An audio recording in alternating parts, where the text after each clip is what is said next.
Buenos días, alumnos, alumnas, padres, madres, profesores y profesoras del Kunstgymnasium Buenos Aires.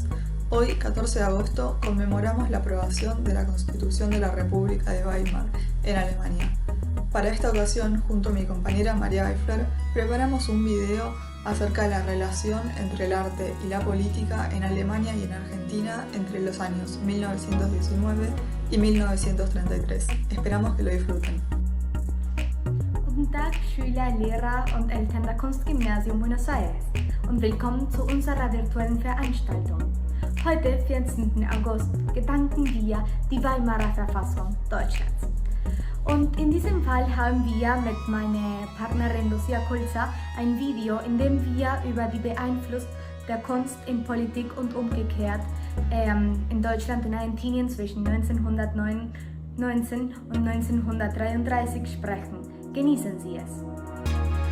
Primero vamos a estar hablando sobre algunos de los sucesos más importantes del mundo y del arte entre los años 1919 y 1933, para que luego puedan entender mejor de lo que vamos a hablar.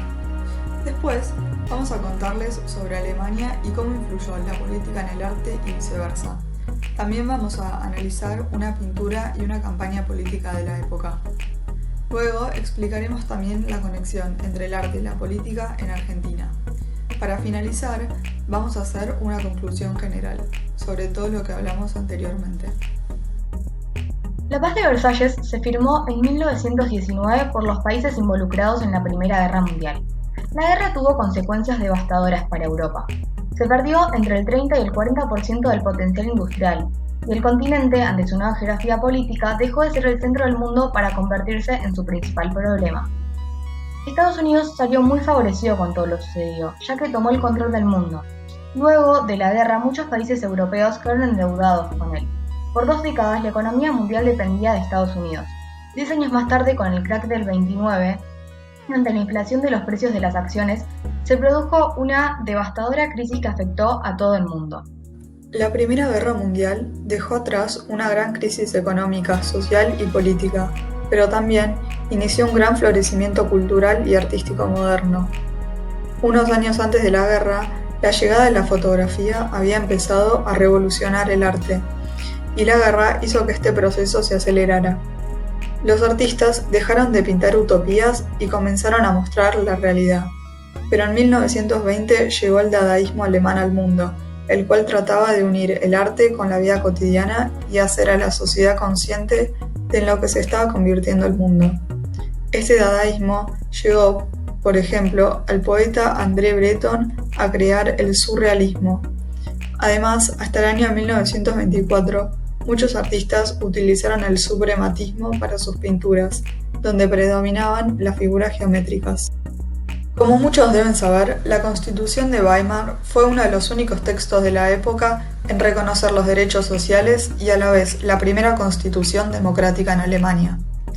En enero de 1919 se realizaron en la Asamblea Nacional Constituyente las elecciones presidenciales, donde ganaron partidos de las fuerzas democráticas.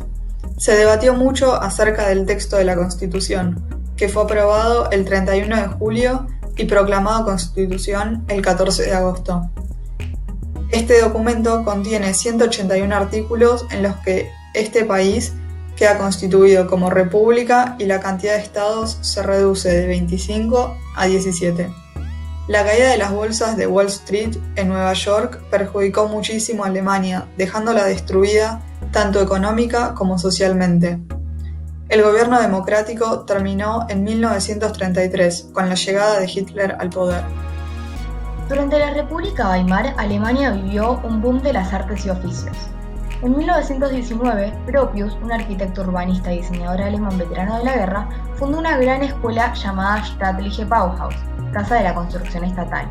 El objetivo de esta era cambiar la enseñanza de las artes, para lograr una transformación de la sociedad burguesa y promover democracia entre los jóvenes de la sociedad. La Bauhaus fue producto de los procesos políticos y económicos. Está muy vinculada con la lucha de clases y el desarrollo capitalista de una industrialización tardía.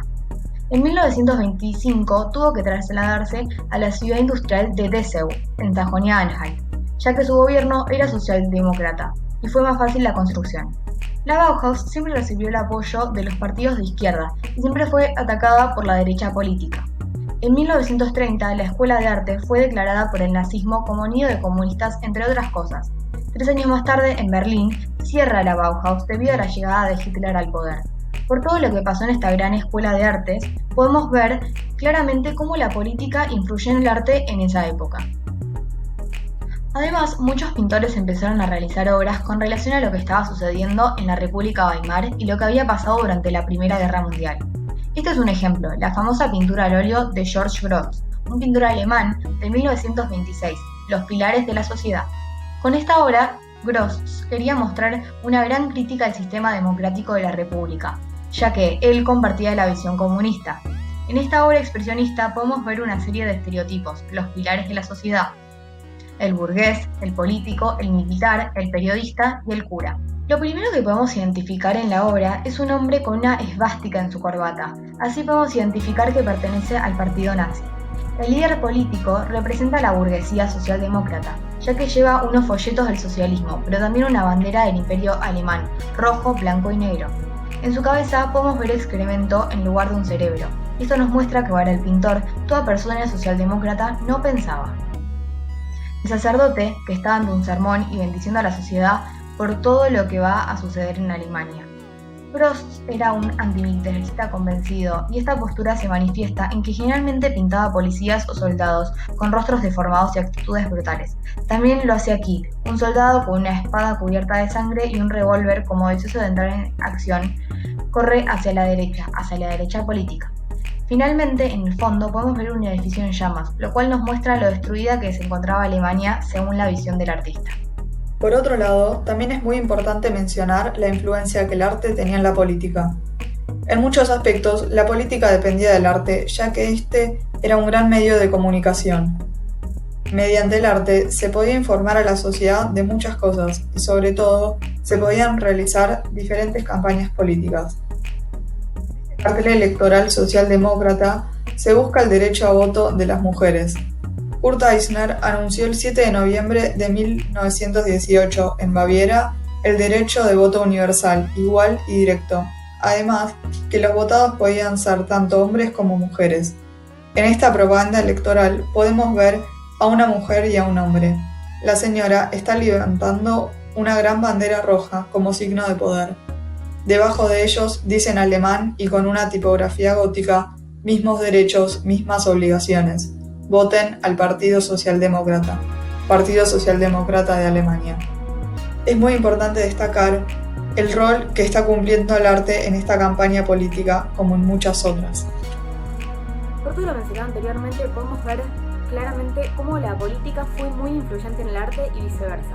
Hablamos de una de las escuelas más reconocidas y revolucionarias de la historia, la Staatliche Bauhaus, y analizamos una pintura del famoso pintor alemán George Gropius, Los pilares de la sociedad.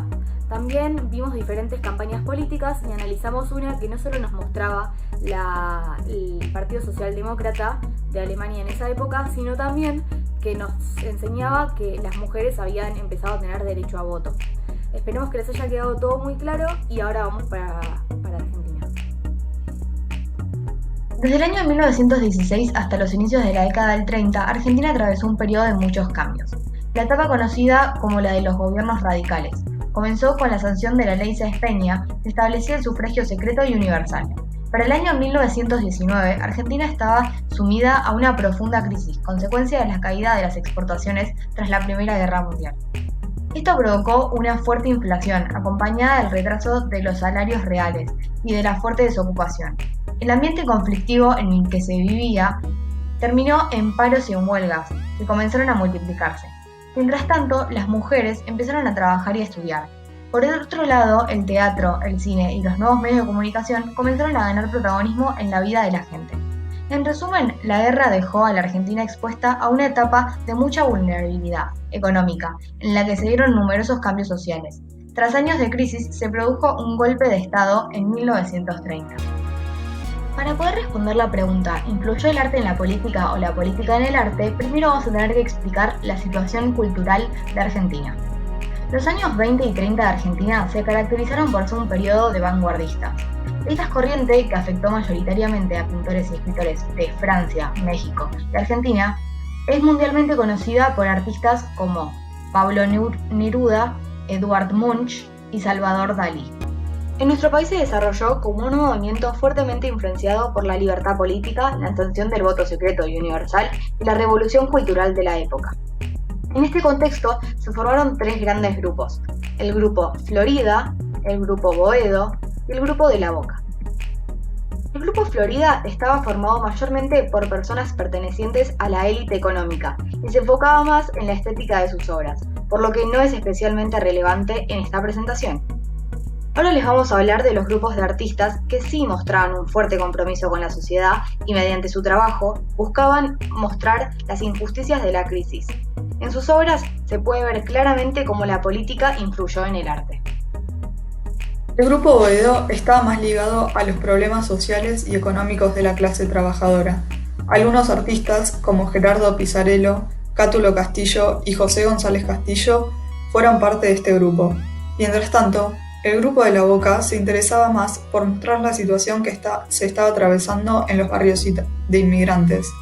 Fuertemente influenciados por la inmigración italiana, dos de sus protagonistas fueron Benito Quinquela Martín y Miguel Carlos Victorica.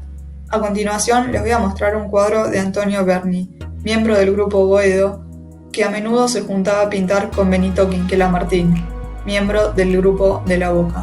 Esta obra data del año 1934, pero representa a la perfección un escenario en el que muchos obreros se encontraron durante la década del 20 y los principios de la década del 30. En la obra se pueden ver a varias personas de la clase obrera en una manifestación. Como dijimos anteriormente, Argentina atravesó un periodo de crisis, dejando a muchas personas sin trabajo y sin dinero. Por eso, muchos de ellos salieron a protestar a las calles, para reclamar por mejores condiciones de vida. Aquí se pueden apreciar varias caras de hombres y mujeres demacradas por años de trabajo y sufrimiento. La gente está flaca y cansada de reclamar por pan y por trabajo. En esta obra en particular es muy especial, ya que muestra un pueblo unido por la lucha. En el cuadro Desmonte de José Arato se pueden ver a varios hombres trabajando. Tienen la cabeza agacha y se los ve cansados por tanto trabajo. El pintor, perteneciente al grupo Boedo, busca mostrar mediante colores opacos y tristes la vida de los trabajadores cansados. Obras como estas muestran al pueblo argentino las realidades que se están viviendo y generan simpatía entre los trabajadores. Es prácticamente imposible dibujar una línea entre el arte y la política, ya que ambas son complementarias. Ambas influyen y son influidas por la sociedad. Por eso no se puede decir dónde comienza la influencia de la política sobre el arte y dónde comienza la influencia del arte sobre la política. Un artista busca inspiración en la sociedad para realizar sus obras, pero una vez que estas son expuestas al público, tienen un impacto sobre la sociedad. Recordemos que en Argentina el arte recibía cada vez más atención, lo que provocaba que este también tuviera más influencia sobre la gente. Aunque tal vez sea más fácil reconocer la influencia de la política sobre el arte, la verdad es que cada pieza contribuyó a hacer un cambio en la sociedad y por ende en la política. Bueno, esperamos que hayan aprendido de nuestro video y que les haya gustado. Como dijimos en nuestra presentación, la respuesta a la pregunta ¿influyó el arte en la política o la política en el arte? Es ambas. Tanto Argentina como Alemania cruzaron por muchos periodos de crisis y muchos cambios en los que el arte estaba muy influenciado por la política y a su vez estaba cobrando una gran influencia en la sociedad. Ojalá hayan podido aprender algo. Recuerden quedarse en su casa y nos vemos la próxima vez.